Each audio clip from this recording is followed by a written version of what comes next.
प्यारे भाई और बहनों, मेरा नमस्कार स्वीकार हो। धार्मिक प्रश्नों में आज हम प्रवचनों में यानी ब्रह्म सूत्र का दूसरा अध्याय और पहला पाद का व्याख्यान करेंगे। तो इसमें दे रखा है कि चेत यानी यदि कहो कि स्मृत्ययन बकास दोष प्रसंग यानी प्रधान को जगत का कारण न मानने से सांख्य स्मृति को अवकाश यानी मानता न देने का दोष उपस्थित होगा। इति न, तो यह कहना ठीक नहीं है।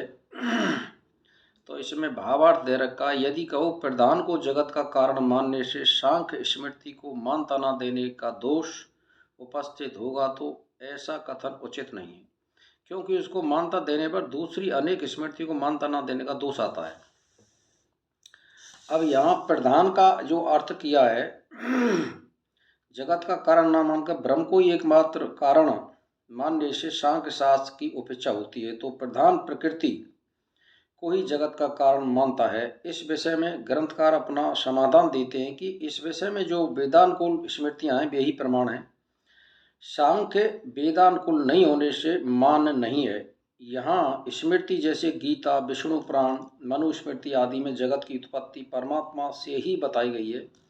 यदि विरोध दिखाई देता है तो वेदानुकूल स्मृति को प्रमाण मानना चाहिए। वेद और स्मृति में वेद ही बलवान है। यहाँ पे यह बताया गया है कि जैसे मान के चलिए कि सांख्य शास्त्र प्रकृति को प्रधान मानता है कि जो भी कुछ करती है वो प्रकृति करती है, लेकिन ये गलत है। ये वेद में नहीं दे रखा है।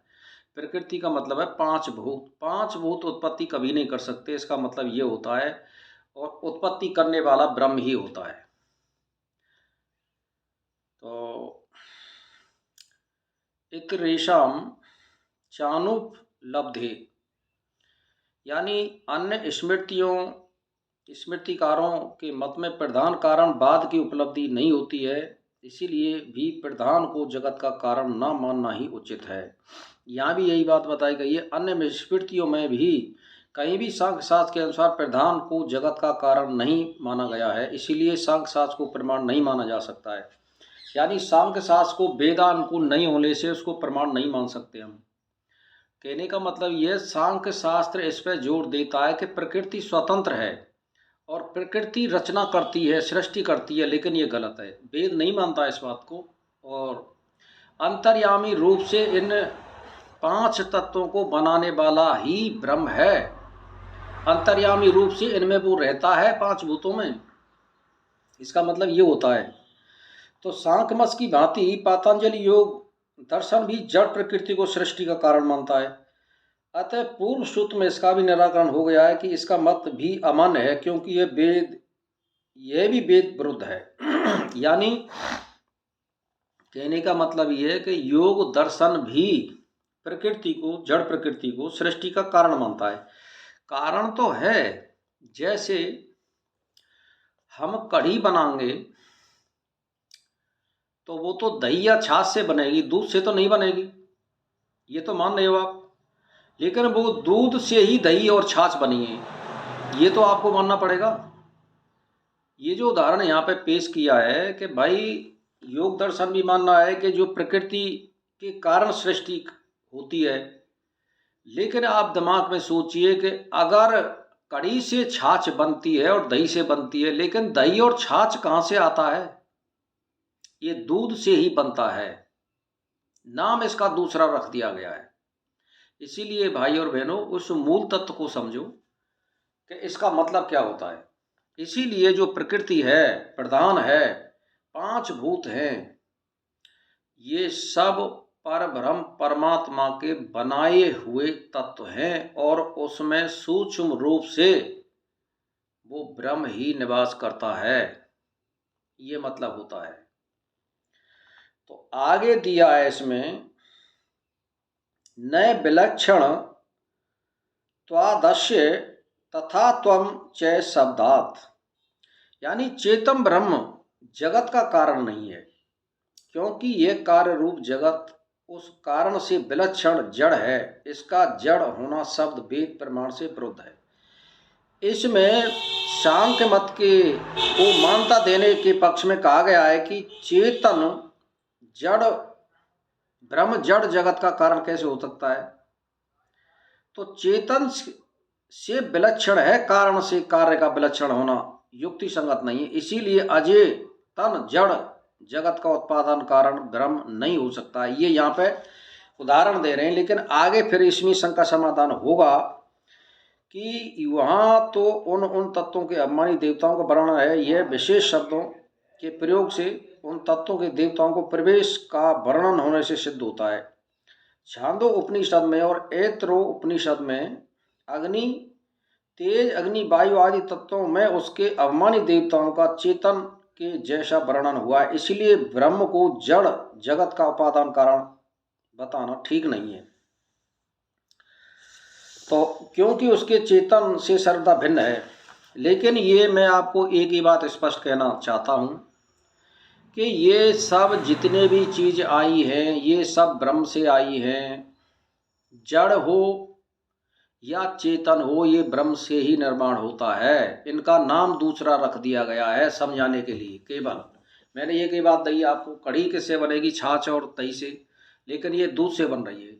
आई तो दूध से है, ये दूध से अलग नहीं है, लेकिन उसमें स्वाद भी अलग है और उसमें, लेकिन तत्व दोनों में एक ही है। यानी दूध से बनी है ये, और उसमें से घी निकलता है दही में से, और जब दही में से घी निकल जाएगा तो वो छाछ हो जाएगी। तो ये अलग अलग पार्ट्स बना दिए हैं, लेकिन ये ब्रह्म से आया है। तो क्योंकि उपरोक्त सूत्र में उठाई गई शंका का समाधान किया गया है कि जिस प्रकार मनुष्य के नख लोम विलक्षण वस्तु उत्पन्न होती है, इसी प्रकार चेतन ब्रह्म से जड़ जगत की उत्पत्ति होती है। मुंडक उपनिषद 1:1-7 चेतन से जड़ की उत्पत्ति संभव है। ये यहाँ पे शंका समाधान कर दिया गया है कि जैसे मान के चलिए आप नाखूनों को काटते हो, तो जब वो हमारे पोरुओं से बराबर होगा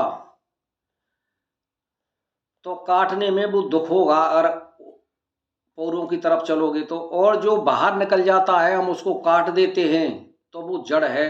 और अगर हम उंगली के पास आते हैं तो वहाँ खून निकलता है, वो चेतन है, और लेकिन वो है शरीर में से ही। तो ऐसे ही ये जड़ तत्व जो होते हैं ये ब्रह्म से ही निकले हुए हैं। इसका मतलब ये होता है। तो भाई और बहनों से मैं तो एक ही बात कहना चाहता हूँ कि आप शास्त्रों का अध्ययन कीजिए और आपस में सत्संग वगैरह करिए, जिससे आपकी कुछ समझ में आ जाए। और जहाँ समझ में नहीं आता है वहाँ आपस में वार्तालाप करिए तो शंका समाधान हो जाएगा। और अगर वेदों का आप अध्ययन करते हैं, 6 शास्त्रों का अध्ययन करते हैं, ब्रह्म सूत्र का अध्ययन करते हैं, विचार सागर का अध्ययन करते हैं, और महारामायण का आप अध्ययन करते हैं, तो मैं तो एक ही बात समझता हूँ कि फिर आपकी समझ में ये सारी चीज़ आती चली जाएंगी। तो भाई और बहनों से मेरा मतलब ये ही है कि आप समझिए, भूतों में, मनुष्यों में, जानवरों में, जड़ में और चेतन में, यहाँ तक पत्थर में भी ब्रह्म होता है। बगैर ब्रह्म के कोई वस्तु नहीं हो सकती है। काठ में भी ब्रह्म होता है। इसीलिए भाई और बहनों ये समझिए कि इससे सारी चीज में दृष्टा के रूप में परमात्मा मौजूद है।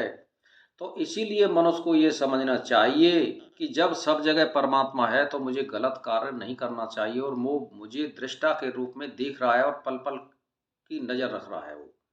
इसीलिए आप गलत कार्यों से बचें, और अगर आप शुभ कार्य करोगे तो वो साक्षी के रूप में हमेशा आपके साथ तैयार है कि भाई इसने शुभ कर्म किए हैं और इसको गति ये होनी चाहिए। तो अगर बुरे कर्म करोगे तो वो फिर आपका साक्षी के रूप में फिर आपकी गलत बात पेश करेगा, क्योंकि आपने गलत कर्म किए हैं।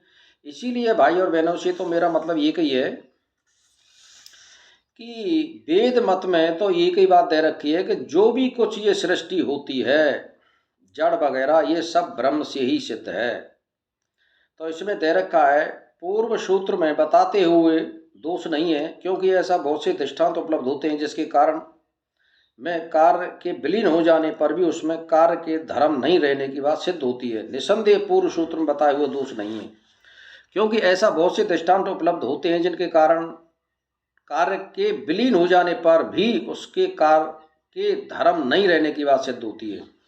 तो यहाँ पे ये शंका समाधान किया गया है कि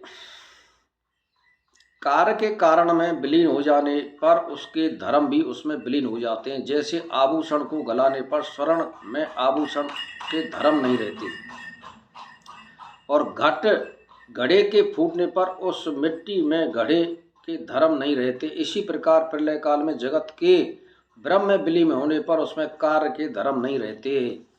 यानी जैसे जब कोई घड़ा फूट गया तो उसमें जो घड़े के जो धर्म है, यानी उसमें पानी भरा जा सकता है, तो वो नहीं भरा जा सकता है, खाली वो मिट्टी रह गई, उसका घड़ा नाम नहीं रहा।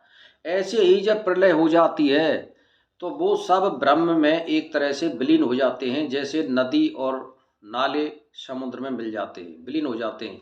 लेकिन मूल रूप से परमात्मा उनकी पहचान रखता है, ये भी ध्यान रखना आप। क्योंकि फिर सृष्टि करेगा तो फिर उसको कर्म के आधार पर जन्म देगा, ये मतलब होता है। तो परमात्मा को तो पता होता है, लेकिन वो समुद्र में जैसे नदी नाले विलीन हो जाते हैं, ऐसे हो जाते हैं, ये मतलब होता है। तो आज के हम टॉपिक को यहीं पे विराम देते हैं। नमस्कार।